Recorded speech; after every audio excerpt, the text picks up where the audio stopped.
Palavra da Verdade, com Hernandes Dias Lopes. Irmãos queridos, nós vamos abrir a Palavra de Deus no livro do profeta Oséias.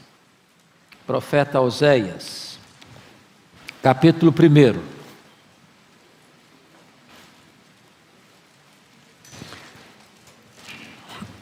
Este é o primeiro profeta menor que nós encontramos aqui na Bíblia, logo depois de Daniel.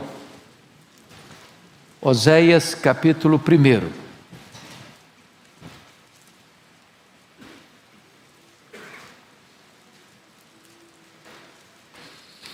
Vamos ler até o versículo 9. Palavra do Senhor que foi dirigida a Oséias, filho de Beeri, nos dias de Uzias, Jotão, Acais e Ezequias, reis de Judá, e nos dias de Jeroão, filho de Joás, rei de Israel. Quando pela primeira vez falou o Senhor por intermédio de Oséias, então o Senhor lhe disse: vai, toma uma mulher de prostituições e terás filhos de prostituição, porque a terra se prostituiu, desviando-se do Senhor. Foi-se, pois, e tomou a Gomer, filha de Diblaim, e ela concebeu e lhe deu um filho. Disse-lhe o Senhor: põe-lhe o nome de Jezreel, porque daqui a pouco castigarei pelo sangue de Jezreel a casa de Jeú, e farei cessar o reino da casa de Israel. Naquele dia quebrarei o arco de Israel no vale de Jezreel. Tornou ela a conceber e deu à luz uma filha. Disse o Senhor a Oséias: põe-lhe o nome de Desfavorecida, porque eu não mais tornarei a favorecer a casa de Israel, para lhe perdoar. Porém da casa de Judá me compadecerei e o salvarei pelo Senhor seu Deus, pois não o salvarei pelo arco, nem pela espada, nem pela guerra, nem pelos cavalos, nem pelos cavaleiros. Depois de haver desmamado a desfavorecida, concebeu e deu à luz um filho. Disse o Senhor a Oséias: põe-lhe o nome de não meu povo, porque vós não sois meu povo, nem eu serei vosso Deus. Capítulo 3, por favor.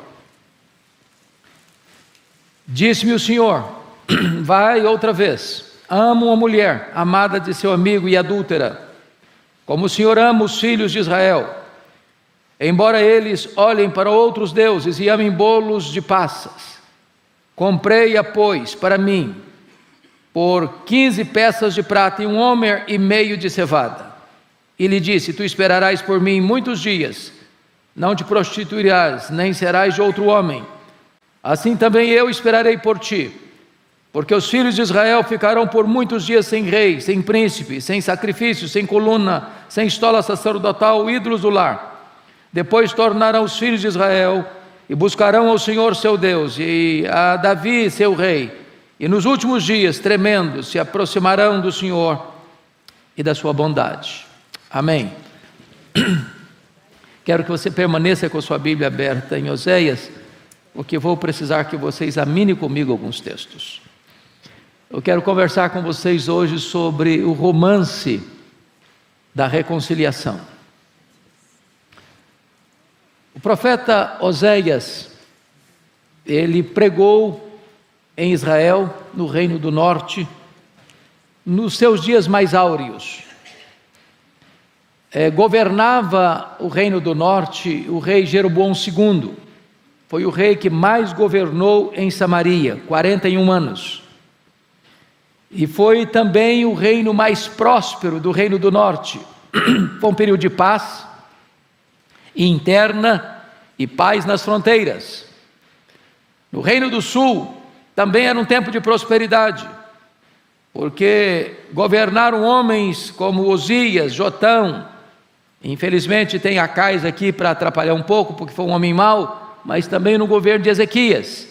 Então também foi um tempo de prosperidade no Reino do Sul. Porém, depois da morte de Jeroboão II, o reino de Israel entrou num processo de decadência progressiva, de conspiração política, de assassinato de reis, e de uma corrida célere rumo à apostasia, à iniquidade, ao pecado desbragado e sem limites. Nessa conjuntura, o Reino do Norte, diante da sua fragilidade política, econômica, diante do caos social, econômico, moral e espiritual que reinava naquela nação, eles buscaram socorro em ajuda estrangeira, na Assíria, no norte, e com o Egito no sul. Porém, quanto mais eles buscavam forças políticas e ajuda estrangeira, mais eles eram oprimidos, mais eles ficavam fragilizados. Então, eu gostaria que nós olhássemos esse cenário para compreendermos o que está acontecendo aqui. Então vejam vocês, e agora eu preciso que você abra sua Bíblia comigo, a busca que eles vão ter na política externa, como isso vai fracassar. Capítulo 5, verso 13. Quando Efraim viu a sua enfermidade e Judá a sua chaga, subiu Efraim à Síria. Efraim é um outro termo para Reino do Norte. Subiu à Síria e se dirigiu ao rei principal, que o acudisse, mas ele não poderá curá-los, nem sarar a sua chaga. Ou seja, a solução do povo de Deus não estava na ajuda política, na ajuda estrangeira.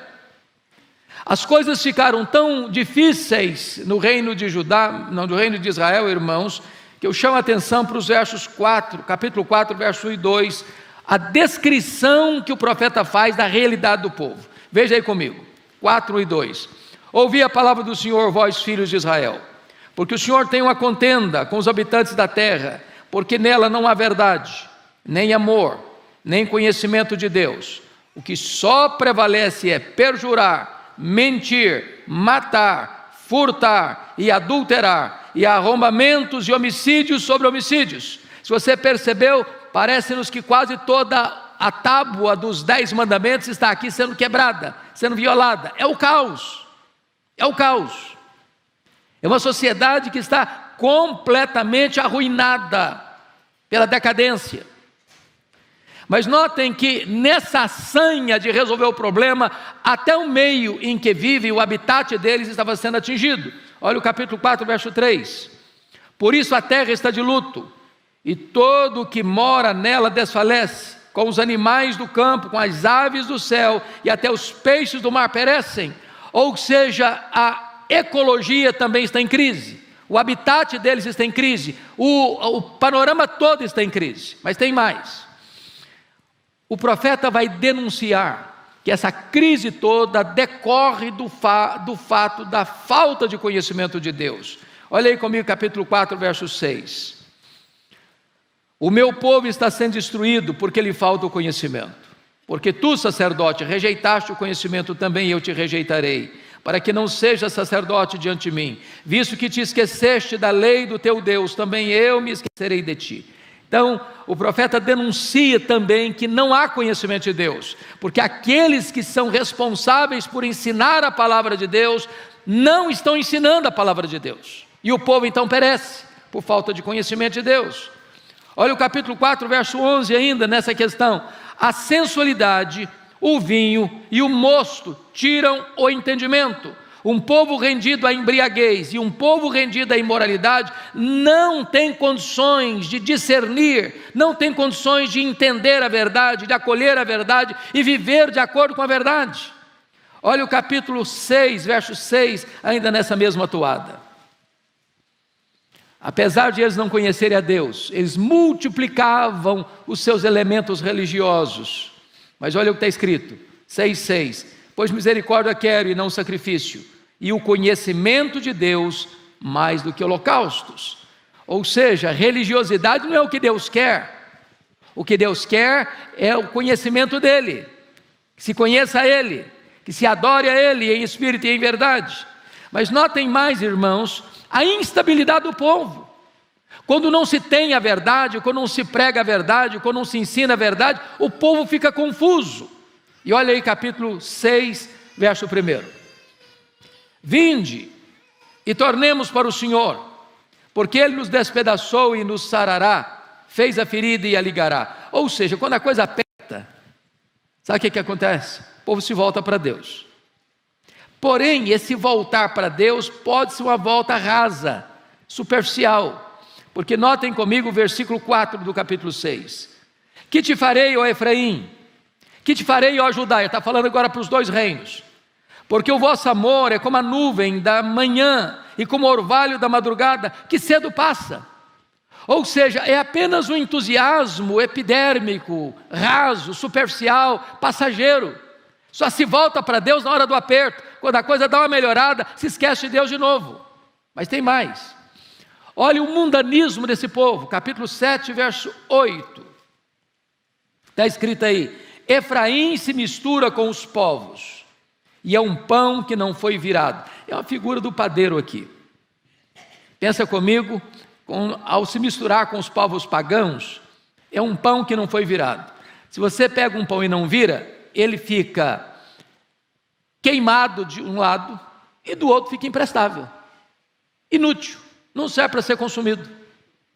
Assim o povo de Deus estava com um pão que não foi virado, queimado pelas suas paixões de um lado e inútil por outro lado para ser usado por Deus.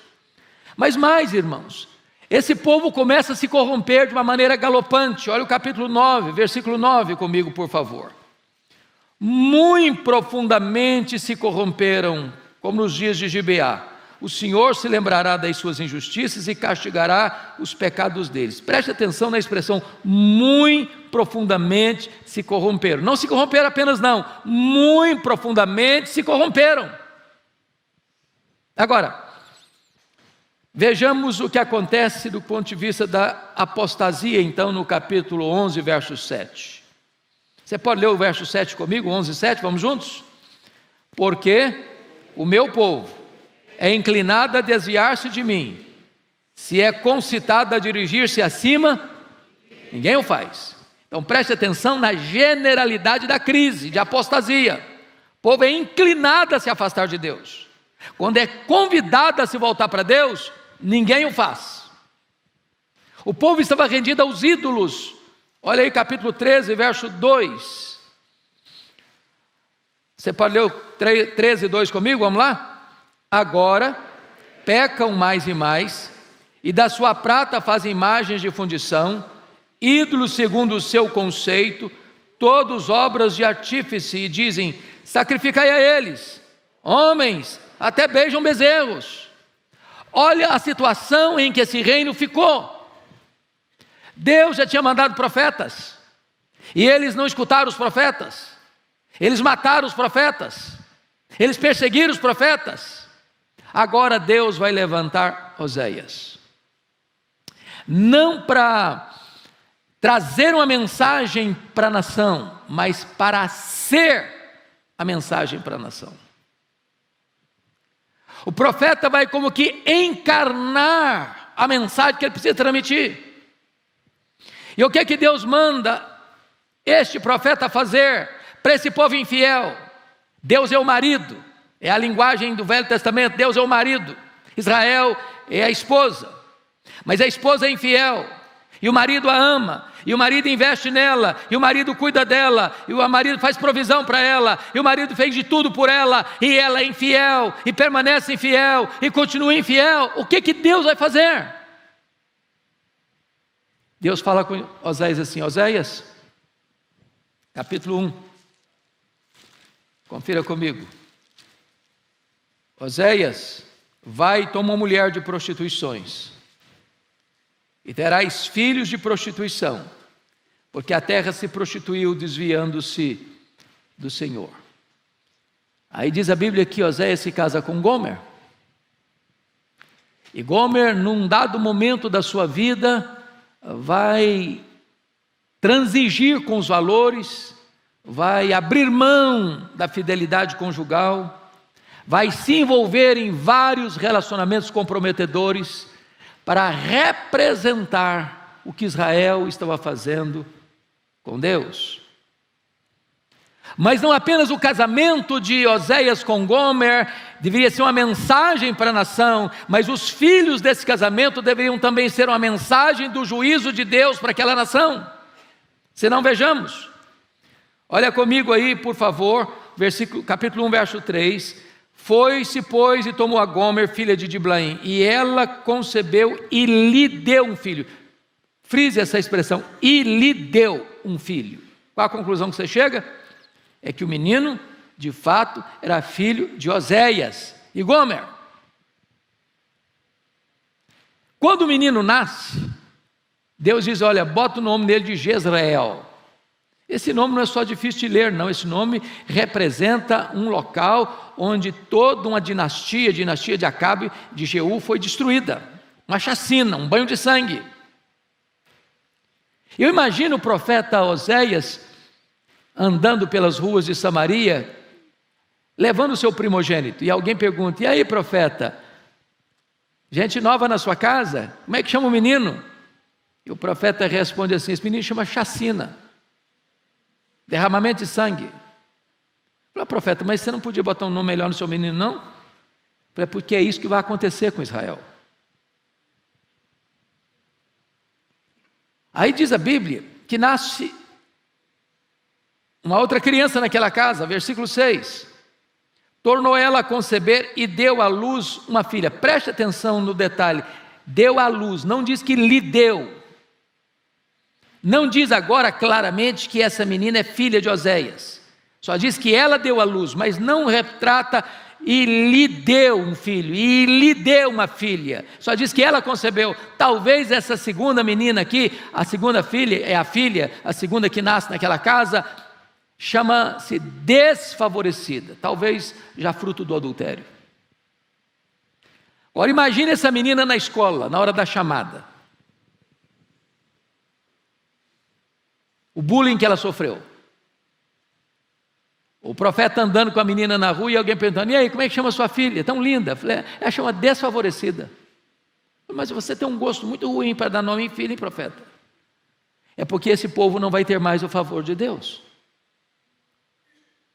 Mas notem comigo, por favor, de versículo 8, depois de haver desmamado a desfavorecida, concebeu e deu à luz um filho.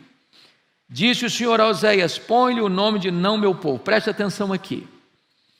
Quando a Gomer fica grávida pela terceira vez, o profeta tem plena certeza de uma coisa: não é filho dele. Possivelmente Gomer já chegava em casa à noite, sem dar explicações para o seu marido, sem em qualquer comportamento adequado de uma mulher íntegra e fiel. E quando o menino nasce, Deus dá uma ordem, olha, bota nome nesse menino, não meu povo, não meu filho. Quando alguém perguntava, qual o nome da criança, profeta? Eu falei, não meu filho, não meu povo, esse não é meu filho não. Israel não mais é povo de Deus. Essa é a conjuntura. Mas diz a Escritura que quando Gomer, então, dá à luz ao terceiro filho, ela sai de casa. E ela vai se envolver, talvez, com um prostituto em Samaria. E o profeta, ao vê-la sofrendo, passando necessidades, não suportando vê-la naquela situação, ele vai e compra presentes, tudo que ela ama, tudo que ela gosta, tudo que ela precisa, e vai entregar a este prostituto, que a tinha nas mãos. E quando Gomer recebe todos esses benefícios da providência generosa de Oséias, em vez de ela se voltar para o seu marido, em vez de ela se converter de volta ao seu marido, ela diz o seguinte, não, isso vem de Baal, é Baal que me concedeu tudo isso, é dele que procede todas as dádivas. E então ela se resolve a consagrar-se, a se dedicar, a se entregar como uma prostituta cultual. E ela vai para um templo pagão, e ela vai servir com a vida sexual desregrada, como um ato litúrgico a uma divindade pagã. E o profeta Oséias, abandonado, ridicularizado, humilhado, e a sua mulher, rendida à mais tosca prostituição, até o dia que o profeta Oséias, caminhando pelas ruas de Samaria, perplexo, pasmo, contempla uma cena inusitada. Ele vê uma mulher gasta, emagrecida, acabada, talvez com seus cabelos desalinhados, sendo levado para o mercado de escravos, para ser vendida, para ser leiloada. E quando ele olha, é a sua mulher, é Gomer. E diante das várias propostas, dos vários lances que foram feitos, ele dá o lance final. E diz o texto que ele oferece 15 peças de prata e 1 homer e meio de cevada. E o lance foi aceito. E ele compra Gomer. Agora imagine essa cena, irmãos, que quando ele compra a sua própria mulher, e ele sendo profeta, e ele sendo talvez a figura pública mais conhecida fora do rei, em todo o território, e toda a nação sabendo o seu caso, o seu histórico de vida, o seu sofrimento, a sua humilhação, a sua vergonha, de ver a sua mulher deixando o casamento, deixando a casa, deixando os filhos, se prostituindo, vivendo uma vida de prostituição desbragada, agora tornando-se uma escrava, uma mercadoria barata. Eu acho que a nação toda deve ter pensado: bom, agora ele vai lavar a sua honra, agora ele vai matar essa mulher, porque agora ela é propriedade dele, ele pode fazer dela o que ele quiser, agora ele vai limpar o seu nome diante da nação inteira. E ele então sobe e pega essa mulher, gasta nos seus braços, aperta contra o seu peito e diz: eu ainda te amo, e eu vou me desposar contigo com justiça, em amor, eu vou limpar da sua boca esse nome de Baal, e eu vou me desposar contigo. E o profeta então se volta para a nação e diz: assim, Israel, é que Deus ama você. É assim que Deus ama você, apesar da sua infidelidade, apesar da sua desobediência, apesar da sua apostasia, apesar da sua idolatria, apesar da sua corrupção, eu ainda te amo. Essa é a mensagem do profeta. E Deus não apenas perdoa, Deus restaura. E Deus diz: eu serei para Israel como orvalho. Israel vai florescer como cedro no Líbano. Eu mesmo curarei a sua infidelidade, e eu mesmo te amarei, e eu mesmo restaurarei, e eu mesmo curarei as tuas feridas. Irmãos queridos, a Bíblia diz que Deus estava em Cristo, reconciliando consigo o mundo, não imputando aos homens as suas transgressões, e nos confiou o ministério da reconciliação. Aquele que não conheceu o pecado, Deus o fez pecado por nós, para que nós fôssemos feitos justiça de Deus. E então nesta manhã, em nome de Jesus, como embaixador de Deus, eu rogo a você que você se reconcilie com Deus, que você se volte para Deus. Eu não sei onde você está, eu não sei como você está, mas eu quero lhe dizer agora: Deus ama você. Não por causa dos seus méritos, mas apesar dos seus deméritos. Não por causa das suas virtudes, mas apesar das suas transgressões. Deus ama você com amor eterno, e Ele atrai você com cordas de amor. E nesta manhã Ele está aqui para reconciliar você com Ele, para restaurar a sua vida, para renovar o seu coração, para refazer a sua história e para começar uma linda história com você de amor e de fidelidade. Eu quero orar com você nesse momento. Onde você está, ore comigo. Deus, a Tua palavra é a verdade, e de muitas maneiras e de tantas formas Tu revelas a nós o Teu amor. Bendito é o Teu nome, porque Tu levantaste há tantos anos o profeta Oséias, para sofrer na pele e na carne e na alma as dores que tu sofres no teu coração, como Deus, Pai, marido, provedor, redentor. Ah, Senhor, agora nós te pedimos, quebre a dureza do nosso coração. Em nome de Jesus, produza em nós arrependimento genuíno e verdadeiro. E permita que nesta manhã, quem está andando longe de ti, quem está vivendo em pecado, quem está rendido ao sistema do mundo, Quem está, meu Deus, quebrando a tua lei, transgredindo, pecando contra ti. Quem está se rendendo aos ídolos, ou se afastando de ti mais e mais, ou está apenas com um religiosismo formal, de muitos sacrifícios e muitas práticas, mas sem vida, sem conhecimento pessoal e relacionamento íntimo contigo. Que nesta manhã seja o tempo oportuno da reconciliação. Que nesta manhã seja um tempo de volta para os teus braços. Que nesta manhã seja um tempo de recomeço na tua presença. E nós pedimos, cubra-nos agora com o sangue do Cordeiro, lava-nos por completo, Senhor, restaura-nos plenamente, refaz a nossa alma, ó Deus, para nós te amarmos de todo o nosso coração, com toda a nossa força, com todo o nosso entendimento, por toda a nossa vida.